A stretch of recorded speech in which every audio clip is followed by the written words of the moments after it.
Hi, friends.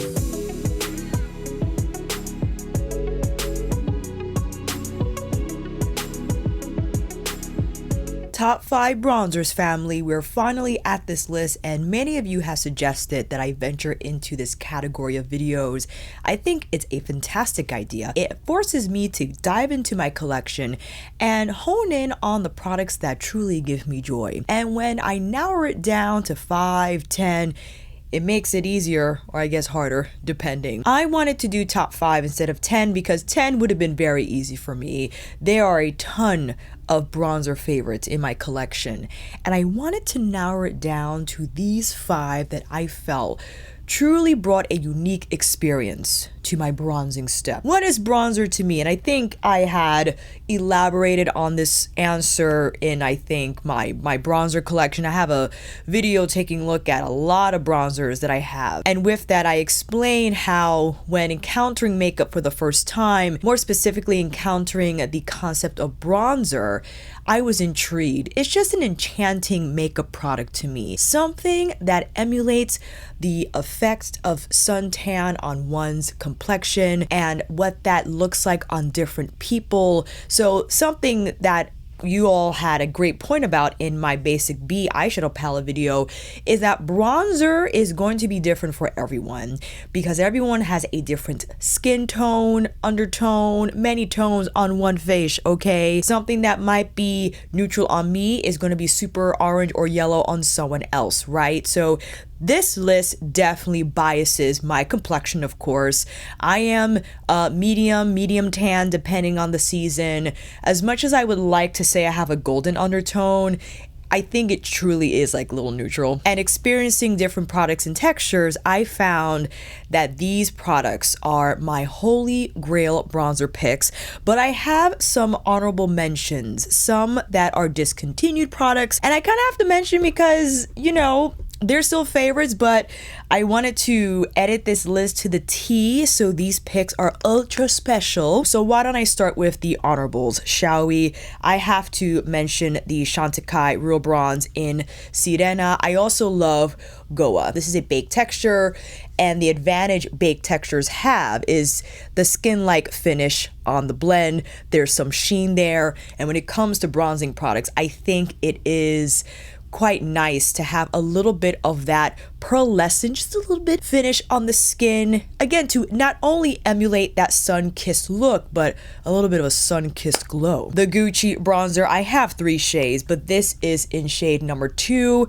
It has a little bit of the gold flecks in there, but number 2 specifically for me, one of my most favorite bronzing shades, that tawny, rich brown, smooth. It gives me structure at the same time, because I know many of us kind of tie in contouring and bronzer. For me, bronzer gives you more of an enveloped look in terms of that heat radiating from your complexion, whereas contour a lot more precise in its role, literally sculpting your face for it to take on a different structure altogether. You could do that with bronzer depending on the undertone, and again, depending on your complexion and undertone, that could take an entirely different role. For me, however, not only the color of the product will determine its role in this case for bronzing purposes, also the application. I tend to apply bronzer in a more 3 fashion, just on larger regions of the hollows of the cheeks, not keeping it exclusive right here into the hollows, which will you do for contouring, because if it gets too low or too high and the color is cool for you or neutral for your skin tone, it could look a little funny. You know what I mean? Like too many shadows in one place. What's happening? There was one more honorable. Did I have one more honorable mention? Yes, I did. Ooh, it's hiding under the towel. Well, 2 more actually. These are, well, I don't know if one of them is discontinued, but this one certainly is. The Becca Sunlit bronzer in Ipanema Sun, one of my ultimate go-tos at the time. This has a soft pearlescent finish. You have a little bit of more red in there. You see how soft the texture is, and when blending on your skin, it just looks so natural. It doesn't blend like powder at all, and the finished effect is just that perfect sun-kissed look. And lastly is the Makeup Forever bronzer. I think this might be 35M. I'm not entirely sure. The Pro Fusion Bronze, again, in this baked texture. Adore this color. Again, more of like that, well, I would say tawny, but it's a truer brown, right, compared to Gucci's #2. And this color on me can serve a little sculpting. It can, but I do love it for the bronzing, but the texture also, like I had explained about the Chantecaille bronzer. When it comes to baked textures and bronzer, I think it's just a fitting pair to best deliver that smooth blending effect on the skin. And again, just to have that tan look that appears natural with makeup. Now we have arrived at the top 5. Ooh, I cannot wait to share these. I wanted this, you know, to hit a little bit of everything. Okay, I gotta start with a product that might not be a favorite to many because of the texture. And I totally get when people had criticized this product, they had valid reasons. Again, something else to consider when it comes to makeup is your skin type, right? If something is too emollient, it's too little zhuzhy, it's not gonna look good on you. It's just gonna make you look greasy, and I get that. However, I found that the Saie Sun Melt Natural Cream Bronzer in medium bronze has been a go-to for a long time. And I know they came out with another shade, like a shade between this one and the next one. The next one up from this in the original release was a little too deep for me.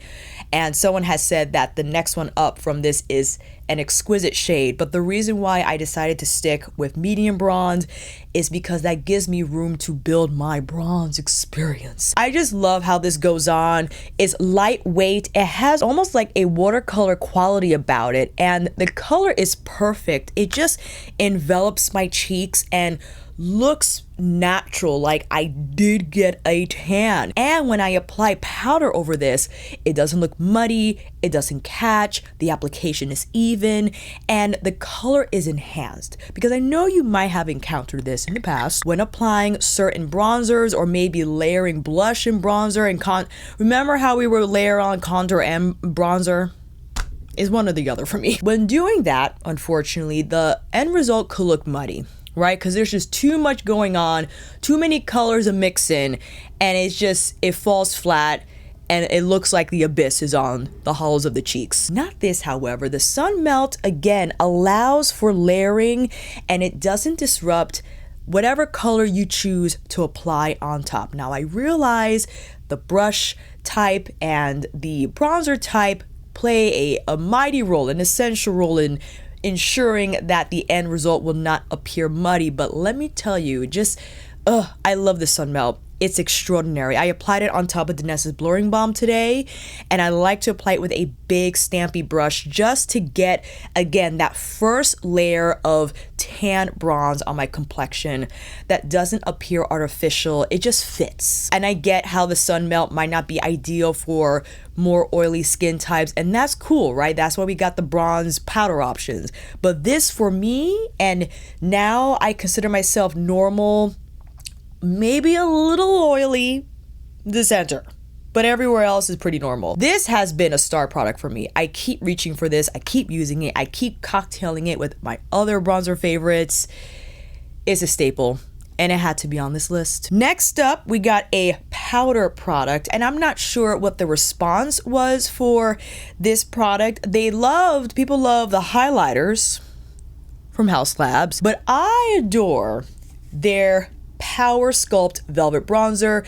This is in medium level 7. This shade I find to be unique. It's, first of all, look how beautifully smooth it is. It's giving you a little tawny, it's giving you a little red, a little bit. It has that like almost burnt quality about it. The undercurrent color in there is giving me burnt. I don't know how, I don't know why.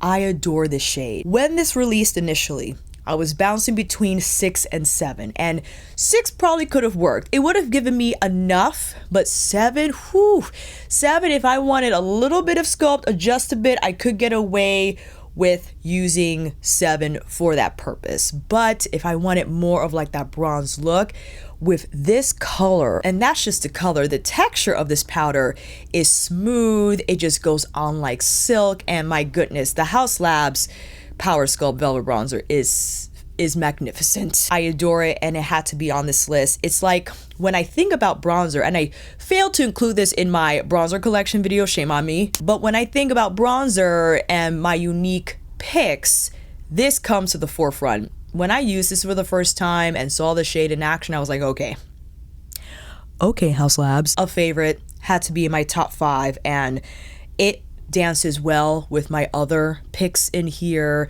If I wanted a little more toastiness from my sun melt, then I'll just drop medium level 7 right on top, and the cocktail, delicious. Next, we have a holy grail. These are all holy grails, but when I applied this for the first time, I immediately recognized how beautifully silky this matte powder bronzer is. Despite it being matte, it did not look dry at all, and that is the LYS No Limit Matte Bronzer in Harmony Medium. I do have the No Limit in medium tan. No, there was one other, light medium tan. I think Harmony is like my go-to perfect shade. It kind of reminds me of the Gooch, but look how smooth that powder is. And despite it being matte, it does not appear so on the skin. It looks silky, blurred, and wonderful for those who prefer powder, right? They just want that more matte finish for their bronzer, and the LYS is going to deliver that, right? But I think more so, it's great to have a matte powder that doesn't look dry on the skin, that doesn't fall flat, that brings those features forward, that delivers that sun-kissed effect in terms of bronzer. And I think that's what the LYS does. The packaging is lightweight, it's unassuming, but man, does it deliver. And again, not only the formula, but I adore the color. I consider this to be in the same category as the Haus Labs. I could get away with a little bit of sculpting, just a little bit, but mostly I would rely on this for my bronzing needs. A little bit of toastiness, a little bit of that heat. But I do recognize that it's more brown, tawny, lean-in, can offer me more structure if I wanted, choosing a different brush, different intensity. Overall though, the No Limits had to be top 5. This next pick is 100% biased. If I wasn't already biased at the beginning of this list, man, you knew I had to include a Divine Bronzer in this collection. And although it released last month, 2 months ago, May, one of those products where from the get, I knew it was going to be a hit, especially if it was based off the Divine blush formula. To have a bronzer in that like demi-matte type of a thing, I think this is more of a truer matte, but it's finely milled and silky soft. I had to pick Bronze Divinity. This is the terracotta bronze. I had to pick a shade in here that was going to be a little more red leaning. Yeah, it was going to bring that heat to the complexion. And on my cheeks today, I started out with the Saie Sun Melt medium bronze, then tossed on a little bit of Bronze Divinity. Don't you love? I also have Bronze Nirvana, which is more like that yellow base, and Desert Glow, which is more like that tawny true brown. The terracotta, baby. It's great to have a bronzer with a little bit of red because you could get away with a little bit of a blush moment since it does have that reddish undertone. So I wanted to pick a bronzer shade out of my entire collection that's going to offer me up that opportunity. Not only to toss this into the hollows and just around the temples, but maybe a little down here on the cheeks, right? If I just had this product to rely on to bring complexion to my life, because that's what I love to do with blush. But if I just had this bronzer, it could deliver that life. Suntan, kissed, burnt but not burnt vibes all the way. That's why I had to include this. Again, yes, I love Pat McGrath. I love the Divine Bronzer collection. I bought this during the Sephora sale because initially I just purchased Bronze Nirvana and Desert Glow, was thinking about Bronze Divinity, thought it was overkill, so I waited at least to get it on sale with 20% discount. Extraordinary. I am so happy I bought Bronze Divinity because I think it is a unique shade for me, and again, dual purpose for bronzing and a little bit of blush. Ideally, I will hit this with Paradise Venus or the new Glow Color Balm blush sticks. I would toss on Sun-Kissed Seduction first. Or what I've been doing also, and I love, put on a powder product first. In this case, it will be Bronze Divinity, and then pounce on the glow product, or the color balm, because that's going to reinforce not only the color but the longevity as well. And that is something you probably experienced with the Patrick Ta blush duos when those first released, because the instructions were apply the powder first and then the cream after. And I think that's a brilliant idea, especially with the Glow Color Balm, since it is a little more glass skin like. It's not as dry as, and that's not a bad thing, just comparatively to the Patrick Ta blush duos. Fantastic step to take if you again needed that reinforcement. But ooh, the gradient, fam, it would just be so lovely with Sun-Kissed Seduction here and then Bronze Divinity climbing higher. Okay. And lastly, I wanted to save this pick for the final choice, because I think this bronzer for me truly opened my eyes to the idea of tawny, because I mentioned tawny a few times when describing these bronzing picks. When I applied this bronzer for the first time, I was like, oh, this is a beautiful shade. And again, a characteristic I seek out sometimes, that I gravitate toward, and that is no other than the Natasha Denona Tan and Bronze palette. I know a little bit of a cop-out because it's a palette, it's not actually a bronze single, but hear me out. This shade right here, my goodness. First of all, soft, but look at the color. I again, when I applied this for the first time, it was like, oh, how a tawny type of a bronzer, where typically, I guess for me at the time, I always associated bronzer to be warm, right? A little bit of like that orangey type of a thing, maybe golden, maybe yellow, maybe a little bit of red. This never occurred to me as a possibility for a successful bronzing shade on my complexion. And again, going from the color itself, extraordinary. The texture is smooth and soft. The palette itself, housing these cream products and cream and powder. You got the highlighter here that I tossed on the cheekbones. You got the highlighter cream here also if you wanted to bring in a little bit of shine. My gosh, look at that. But then you have the super glow. If you wanted a little more impact, you could just apply that on top. My goodness, this palette, one of Natasha's best cheek palette releases, just from another perspective altogether. I might gotta do a video on that, top 5 Natasha Denona face palettes. But the bronzer in here, it set the stage for me. It definitely, again, opened another vein of bronze love in terms of colors. That bronzing, much like how when with neutral is different for everyone, right? Depending on your skin tone, mauve, roses can be neutral, not necessarily just the tans and the beiges and all that. So for me, the bronze color and the tan bronze and glow just kind of, again, my bronze universe got a little bigger that day. Not only do I adore this color, but I adore this tone. And finding it here in other bronzers, you know, whether more tawny, more red, more neutral. Again, the Gucci has a little bit of that tawny in there, the Makeup Forever. So I just had to include it on this list because, again, it was like a moment. I remember specifically when I tried this for the first time, I was like, oh, this is a beautiful bronze color. And that is it. Those are my top 5 favorite bronzers from my entire bronze collection. And again, I mentioned some honorables because I do feel they are favorites as well. But these 5, for me, when I use them for the first time, and this might happen to you when you use a makeup product for the first time, and it just nails it in every aspect. Shade, blend, finish, vibes. All the boxes are checked off when it comes to what you seek out to be your ultimate bronzing experience. These are the products in my life that, my gosh, go beyond for me. I would love to know where your top 5 bronzers are, fam. If you need to do like 6 or 7, I understand. I kind of did that in this video. If you want to keep it just to 5, I would love to know what those choices are. So I'll see you down in those comments. And until then, that is a wrap. Thank you all so much for watching.